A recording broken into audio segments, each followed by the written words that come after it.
just briefly regarding my family estrangement situation, I have mentioned before about the situation with my mum and my brother, and my brother basically entirely shuns me, and the responsibility has been put on me as though it was me that, as my mum worded it at one point, started it. She said that several times, which isn't true. Historically, it traces back to and originates with him, and it's also him who has the problem.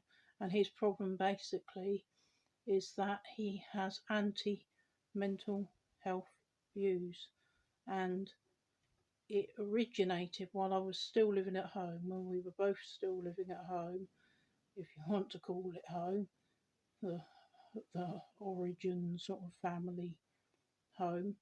So when we were living under the same roof, he would ignore me in public, and it started because for a while I attended a day hospital, and he was ashamed of me, and that is where it originated.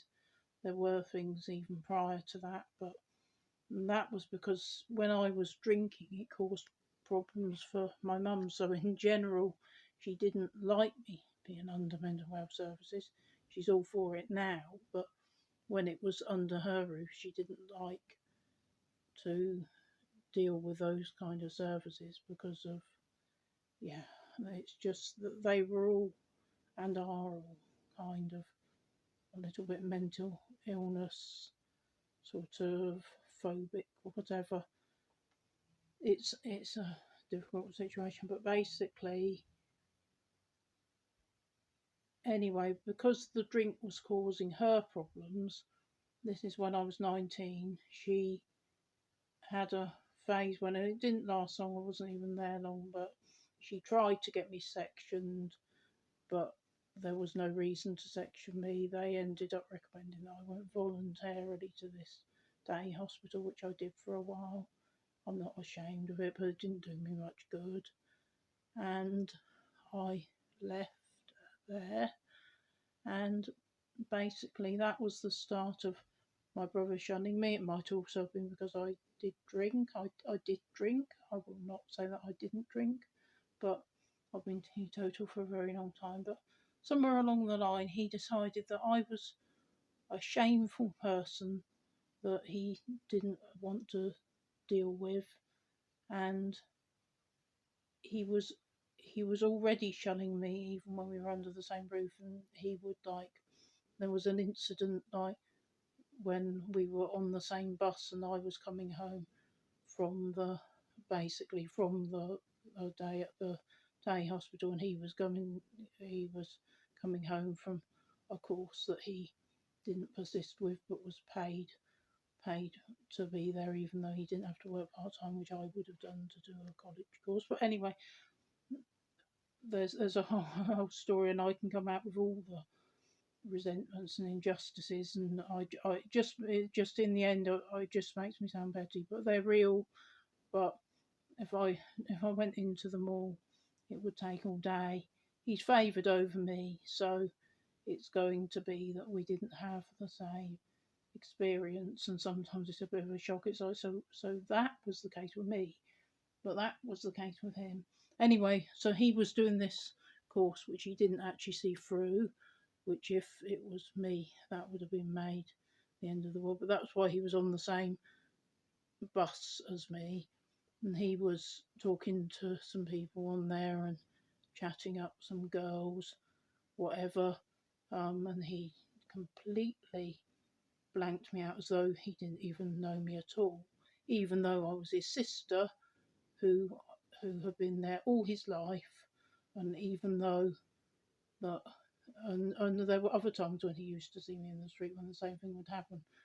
Now I would see his friends, the ones I already knew, I would see them in the street, and they would just say hello. Not the ones he met from since, because obviously he was too ashamed to introduce me to them.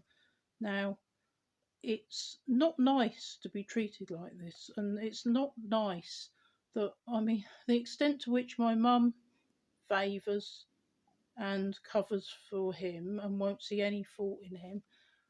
Now, I got to the stage when I backed down on.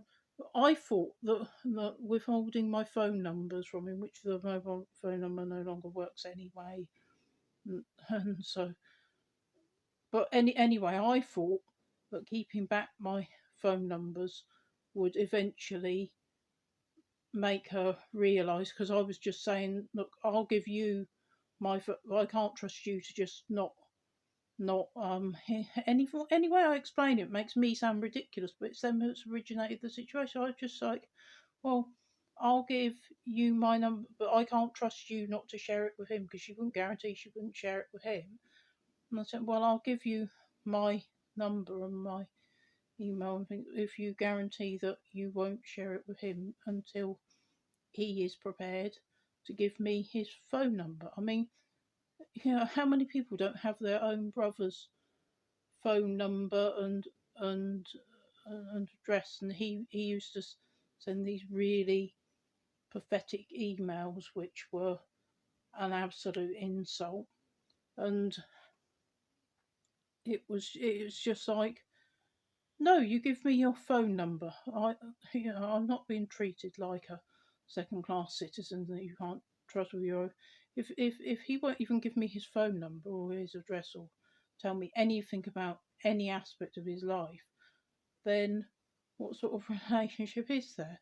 The trouble is, I it got to the point where where it was basically she wasn't going to back down, and in the end, I backed down. And I don't know whether it's right or wrong, but it would have just eventually gone to one of us eventually dies, and there's no contact. So then I'm accepting that I just talk to her sometimes, make polite conversation, try my best, and it's just, I don't know. She doesn't ring me. The only time she rings me is she will ring me back if she misses a call from me, but she doesn't go out of her way to ring me.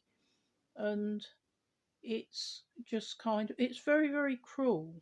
And I mean, they implied that there was no, that they've told me, my mum, the only one out of them that will speak to me, told me that there was no contact with my dad's side of the family, but that's not true at all, apparently, which I eventually got hold of, and I don't see why they would say something different to is actually the fact.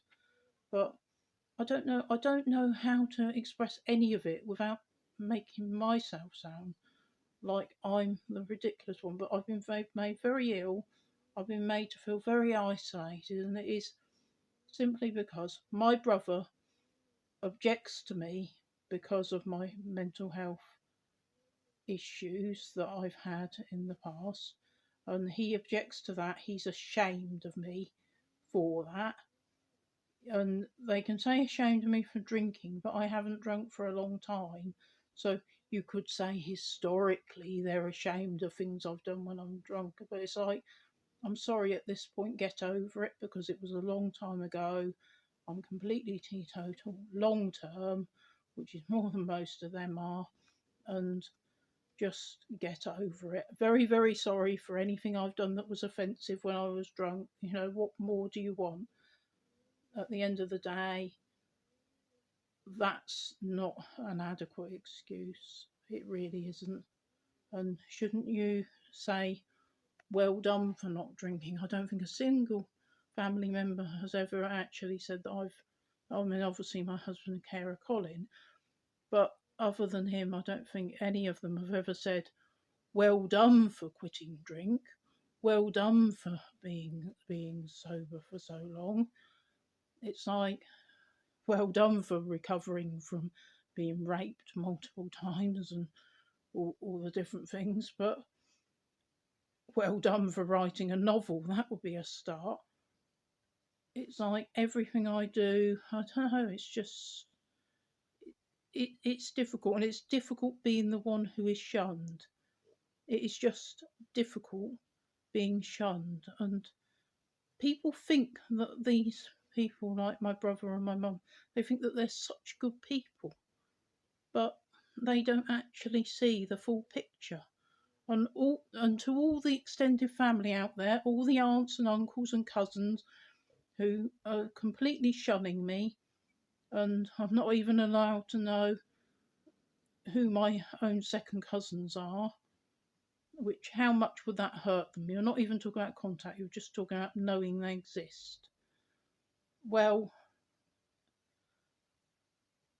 they've all got their own minds, and they need to learn to start questioning my brother and my mum and all the people who've given their side, because it is not the whole picture. And shunning someone in, as they would say, this day and age, shunning someone because of mental health issues and historical alcoholism issues which the person has overcome long term, I I just don't think that's okay.